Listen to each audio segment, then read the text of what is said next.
মুহূর্তে আপনি একটা ফোন কিনতে চাচ্ছেন এবং বাজেট অ্যারাউন্ড 20K অর্থাৎ 20,000-এর আশেপাশে আপনি একটা ভালো ফোন কিনতে চান, তাহলে বলবো এই ভিডিওটা আপনার জন্য। আজকের ভিডিওতে আমরা সেরা 5টি ডিভাইস নিয়ে কথা বলতে চাচ্ছি যা এই মুহূর্তে দাঁড়িয়ে মার্কেটে অ্যাভেলেবেল রয়েছে এবং বেস্ট জায়গায় আছে। দেখুন এই মুহূর্তে অনেক ফোনই আছে মার্কেটে, আমরা 20,000 টাকার আশেপাশে বহুত ফোন পাবো। কিছুদিন আগেও ডিফারেন্ট ফোন ছিল, কিছুদিন পরে নিশ্চয়ই নতুন কিছু আসবে, বাট রাইট নাও আপনার জন্য কোনটা সেরা চলুন সেটা ফাইন্ড আউট করি। হ্যাঁ, অবশ্যই আনঅফিসিয়াল অফিসিয়ালও একটা ফোন রেখেছি, যারা অফিসিয়াল ফোন কিনতে চান তাদের হয়তো বা কাজে লাগবে নিশ্চয়ই। 20K নিচে যদি একটু বাজেট হয়ে থাকে, মানে 19 থেকে 20,000-এর মধ্যে আপনি একটা পাওয়ারফুল ডিভাইস নিতে চাচ্ছেন, আপনার মেইন প্রায়োরিটি হচ্ছে গেমিং বলতে পারেন কিংবা পারফরমেন্সে, আপনার পারফরমেন্স সেন্ট্রিক একটা ডিভাইস দরকার। আপনি বারবার সাজেশনে চলে আসছে এই ডিভাইসটা, আমি জানি আপনি বুঝতে পারছেন। IQ Z10X এই ফোনটাকে দেখতে পারেন। হ্যাঁ, এই ফোনটাতে আপনি খুব আহামরি ডিজাইন, খুব সুন্দর লুক্রেটিভ ডিজাইন পাবেন না, বাট ভালো একটা প্রসেসর রয়েছে। MediaTek Dimensity 7300 রয়েছে এখানে, এবং ফোনটাতে 2 বছরের মেজর আপডেট পাওয়া যাবে, সেই সাথে UFS 3.1 স্টোরেজ টাইপ রয়েছে। সো এই যে জিনিসটা, মানে এই যে পারফরমেন্সের জায়গাটা, এটা আপনি অন্য কোনো ফোনে এরকম প্রাইস ব্র্যাকেটে পাচ্ছেন না। দ্যাটস ওয়াই আমি বলছিলাম এটা বেশ পাওয়ারফুল একটা ডিভাইস। একই সাথে এটা রেগুলার টাস্কে ভালো হেল্প করে, আবার দ্বিতীয়ত এটা গেমিংয়েও মোটামুটি কিন্তু বেশ ভালো একটা পারফরমেন্স দেখাতে পেরেছে, আমাদের টেস্টিং তেমনটাই বলে। আপনারা আমাদের ফুল রিভিউগুলো দেখে নেবেন, এই স্মার্টফোনের প্রতিটারই রিভিউ দেওয়া আছে আমাদের চ্যানেলে, দেখে নিলে আরও বেশি ক্লিয়ার হয়ে যাবেন। তবে এই ফোনটার কমতির জায়গা আছে ডিসপ্লে সেকশনে, যেখানে আমরা IPS LCD প্যানেল দেখি না, রেজলিউশন কম নেই, ফুল HD প্লাস রেজলিউশনের 120 হার্জের একটা প্যানেল রয়েছে, এবং এই প্যানেলটার PPI হচ্ছে কি 393, দ্যাটস ওয়াই বেশ শার্প এবং ডিসপ্লেটা কালারফুল। তবে IPS তো IPS এর মতোই হয়, আর অ্যামোলেডগুলো একটু পপ কালার হয়, বাট একই সাথে এখানে আপনি কিন্তু গ্রিন লাইনের মালিক হবেন না, সেটাও শিওর করে বলা যায়।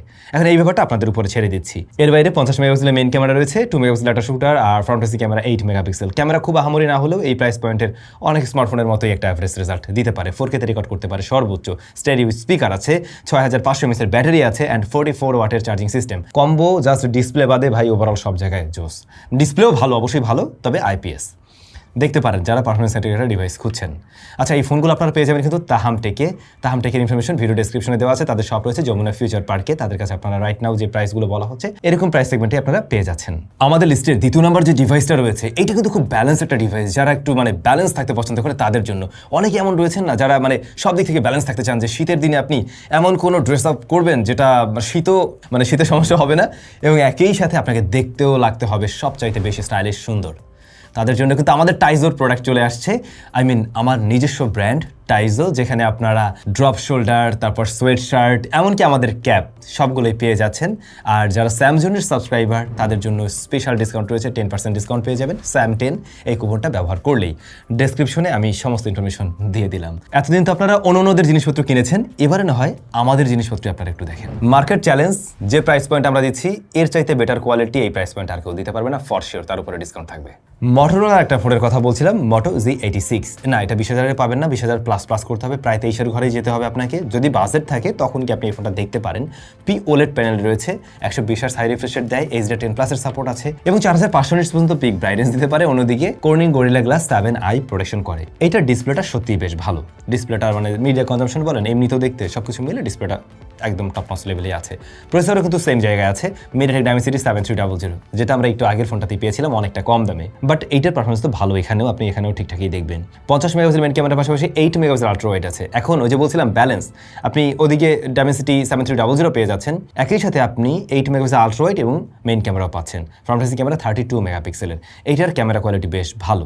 Motorola আগের ফোনগুলোতে ততটা ভালো ক্যামেরা না পেলেও এই ফোনের ক্যামেরাতে কিন্তু আমরা একটু ভালো রেজাল্ট পেয়ে যাবো। এরপর ব্যাটারি রয়েছে 5200 mAh অ্যান্ড 30 ওয়াটের চার্জিং সিস্টেম। ওকে, এটা স্ট্যান্ডার্ড জায়গায় থাকে আর কি। সো এই কম্বোটা হলো গিয়ে যারা ব্যালেন্স খুঁজছেন, ক্যামেরা এবং পারফরমেন্স বোথ জায়গা আপনার ভালো হওয়া চাই, ডিসপ্লেও তারা দেখতে পারেন চাইলে। তবে বাজেট যদি আরেকটু কম হয়ে থাকে, কিন্তু আপনি স্যামসাং লাভার, গত 1 বছর ধরে এর নাম বলে আসছি, স্যামসাং গ্যালাক্সি M36, এই ফোনটা আপনারা 22,000 টাকায় পেয়ে যাবেন। আবার F36ও দেখতে পারেন, সেম জিনিসই বলতে পারেন, বাট ডিসপ্লেটা খুবই ভালো। সুপার AMOLED 120 হার্জ, Exynos 1380 আছে। না, এটা দিয়ে গেমিং টেমিংয়ের জন্য ভালো কিছু হবে না, এমনকি এটা গরমও হয় গেমিং টাইমে বেশ ভালো। UFS 2.2 হলো গিয়ে স্টোরেজ টাইপ, এটা পারফরমেন্সের জন্য নয়, তবে One UI আছে এখানে, 4 বছরের বোধহয় মেজর আপডেট দেবে এটা।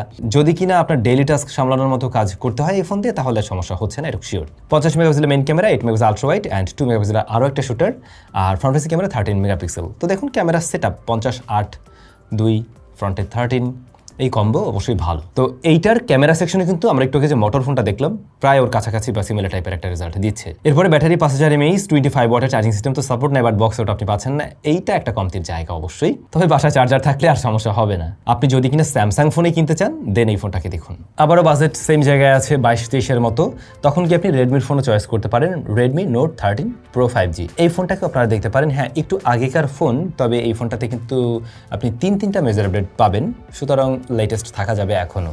এটা অ্যান্ড্রয়েড 13-এ আসে বক্সে আর কি এভাবে, বাট 3টা মেজার আপডেট পর্যন্ত পাওয়া যাবে। এখানে আমরা অ্যামোলেড প্যানেল পেয়ে যাই 120 হার্টজ হাই রিফ্রেশ রেটের, সুতরাং ডিসপ্লের জায়গাটাও ঠিকভাবে পাস করছে। এরপরে আমরা স্ন্যাপড্রাগন 7S Gen 2 পেয়ে যাচ্ছি, যেটা এই প্রাইস পয়েন্ট আপনি খারাপ বলতে পারেন না।